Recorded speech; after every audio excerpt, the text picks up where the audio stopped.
పెడన ప్రజాగళం సభలో జగన్పై చంద్రబాబు నిప్పులు చెరిగారు. వైసీపీ ప్రభుత్వంలో ఎవరైనా ఆనందంగా ఉన్నారా అని మండిపడ్డారు. అందరినీ జగన్ నట్టేట ముంచారని విమర్శించారు. 11 సర్వేల్లో కూటమికి ఎక్కువ లోక్సభ స్థానాలు వస్తాయని తేలిందన్నారు. దీంతో వైసీపీ దొంగ ఓట్లతో గెలవాలని ప్రయత్నిస్తోందని ఆరోపించారు. వైసీపీ కుట్రల్ని 3 పార్టీల కార్యకర్తలు తిప్పికొట్టి రాష్ట్రంలో రామరాజ్యాన్ని నెలకొల్పాలని పిలుపునిచ్చారు.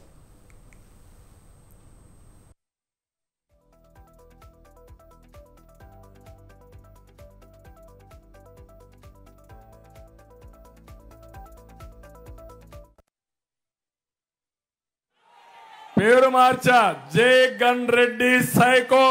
నిన్న చాలా సర్వేలు వచ్చాయి. అంటే సర్వేలన్నీ చివరిసారి మళ్ళీ ఎన్నికలైన తర్వాత పోలింగ్ అయిన తర్వాతనే వేసే అవకాశం ఉంటుంది.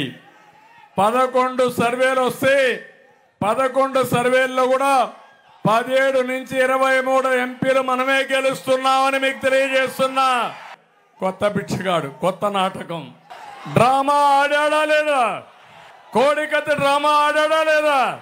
నిన్నే గులకరాయి డ్రామా. పవన్ కళ్యాణ్ అక్కడికి వచ్చి ఒక రాయి వేశాడు, గులకరాయి.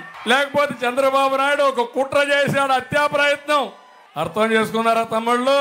వాళ్ళు అంటున్నారు నీ మీద మాకు కోపం కూడా ఉంది, మాకు క్వార్టర్ బాటిల్ ఇస్తాన్నావు, బిర్యానీ పెడతాన్నావు, డబ్బులు ఎగ్గొట్టావు కాబట్టి నాకు ఆ సమయంలో కోపం వచ్చేసారని గులకరాయి వేశారని అతనే చెప్పే పరిస్థితికి వచ్చాడు.